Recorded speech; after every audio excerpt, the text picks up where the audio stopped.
Okay, tukwaniriza ko wena atugoberera ku Open Mic Media. Yes, tusinzidde Jinja lero kuweereza tuli mu Eastern Uganda anti campaign zo kulembeze zatandise. Webali nnyo kwekuumirako n'okutambula awamu naffe. Nkuletedde speech y'omukulembeze w'eggwanga olunaku lwaleero, His Excellency Robert Kyagulanyi Ssentamu byayabadde ng'ali Jinja biki byayogedde. Njagala weekuumire kutambuliramu ate osobole okunyumirwa wamu n'obbaako ky'oyigamukko. Bwe yabadde Jinja Excellency disse nnyo ku kukyusa obukulembeze bw'eggwanga Uganda ng'agamba nti Uganda nsi ngagga eyeetaga abakulembeze abalungi ate era abajagala. Weekuumireko, nsaba obeereko owulirize ate era oyigemu. Okay, baganda bange bampulireyo kubanga tongoza manifesto eno wadde tusinzidde wano Busoga ne bannayuganda okwetoola Uganda yonna bali mutuwuliriza. N'abagala Uganda okwetoola ensi yonna bali mutuwuliriza. There are universities, and then there is International University of East Africa. Uganda okwetoola Uganda yonna bali mu kutulaba era batuwulira. I know that the whole country is watching us and they are listening to us. N'abantu mikwano gya Uganda okwetoola ensi yonna bali mu kutuwuliriza. And the friends of Uganda across the world are listening to us. Therefore today I want to speak in English so that my message can go far and wide. N'olwekyo olwaleero ngenda kwogera mu Luzungu obubaka bwaffe butuuke eri abantu bonna. You all remember that in 2021 we were not given a chance to speak deeply to you and to speak to your hearts. Munayidukira nti mu 2023 titwasobola kwogera n'imwe mutima ku mutima. We were always harassed and chased around with bullets and tear gas.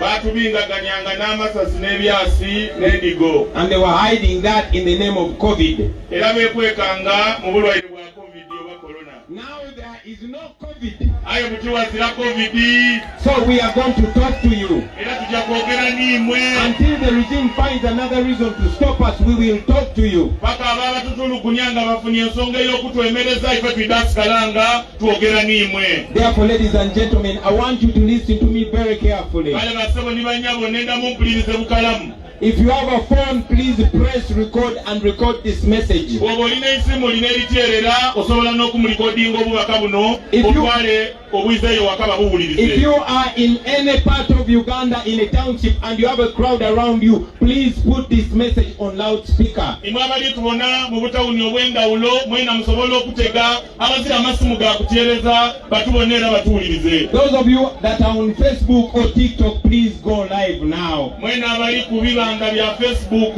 ni TikTok mwena muje live. And I don't want that to stop now. I want that to go on because that social media is going to be a very important weapon in this fight for freedom and democracy. Ate ekyo tenda kibe kya leero lwonka aye mu campaign yaife yonna twenda mukikole buli lye tunaatambuliranga abantu basobola okubona bye tuli kubitamu n'ibye tuli kwogera. Because in this campaign, ladies and gentlemen, kubanga mu kaweefube ono gwe tuliku we are going to focus on giving you a message. Tulijja kuteisira kukuba obubaka. We want to show you the real reason why you endure this dust and these long roads. Twenda abawa ensonga y'enekene lwaki mulina okugumira enfuufu n'amaadi n'itiyagaasi n'endigo. I want you to understand what you're fighting for. Nenda mutegeere lwaki mulina okulwana n'ekye muli kulwanirira. I want you to understand what we mean when we say a new Uganda. Era nenda mutegeere kye tutegeeza buli lwe twogera nti Uganda empya kabuti.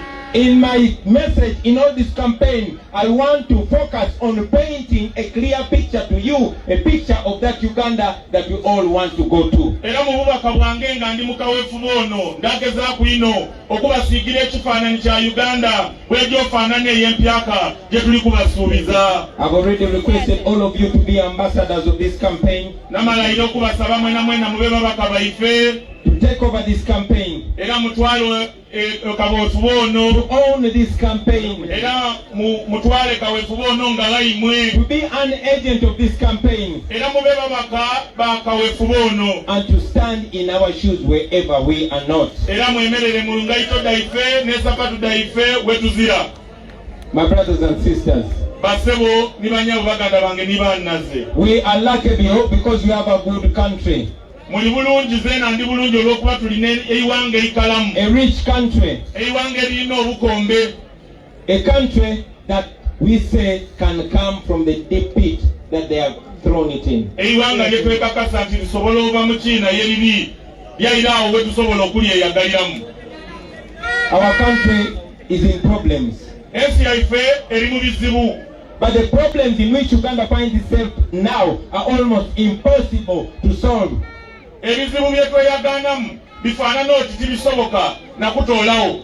But I can tell you we can fix those problems if we start afresh. Aye nenda abakakasa ng'ebizibu ebyo bisoboka era tubiwanga singa tutandika buyaka. I know many of you have phones and there's a button called reset button. Mulina amasimu era mulimu akapensa k'osobola okuniga nga kagoba nti tandika buyaka. So dear fellow Ugandans, Bannayuganda banange, especially the young Ugandans, n'okusingira irala ba musaayi muto, we find ourselves in a situation where we have to press the reset button and start afresh. Tweyaganana mu masanganziro ba magana we tulina okunigira akapensa ak'okutandika obuyaka. So I'm here to tell you today that the NUP government plans to press a reset to reset Uganda. Ndi wano okubakobera nti akapensa ak'okutandika obuyaka nupu ni people power na abakalina. We are going to tear down, to break down the old system and start a new system. Tulijame na amena system ekikaire tuzimbe system empya akekolera abantu bonna bonna. A system that makes sense. Era system esobola ekola amakulu. A system that will give you a country that gives you hope. Era system erijja okuwensi gye weeyagaliramu era eyo gy'oloota. I'm talking about a new Uganda, a country that the world is going to respect. Ndikwogera ku Uganda ensi yona yona gye naatandika okuyisaamu ekitiibwa. A country that even our brothers and sisters in the diaspora will be moving around and tell their friends that I come from Uganda and they will not be shy. Ndikwogera ku Uganda ni baganda baife ni baani naife abali mu nsi edenda gye bajja okweyagaliramu era nga basobola n'okunumiza bannaibwe be bali eyo nti tuvuira Uganda era nga bayireeraibwe abazira miwuno. We know that there's a problem everywhere. Tuyidinga ebizibu biri buli bantu. You talk about the roads, you talk about the security, you talk about the justice system. Everywhere there's a mess. Buli bantu waliwo obukyafu. But my brothers and sisters, it is possible to start afresh. Baganda bange ni baani nazze tusobola okutandika obuyaka. And this is exactly how we're going to start afresh. Era tutibwe tulijja otandika obuyaka. I know many of you love football. Ndidi mwena mwena abasinga bano muwagira omupiira. And we all know that in football, there's what they call the first 11. Ndidi nti mukidi nti mu mupiira mubaamu abazaani 10 n'omulala abasooka. So I want to tell you, my brothers and sisters, baganda bange ni baani nazze nenda abakobera that we have identified 11 key policy areas.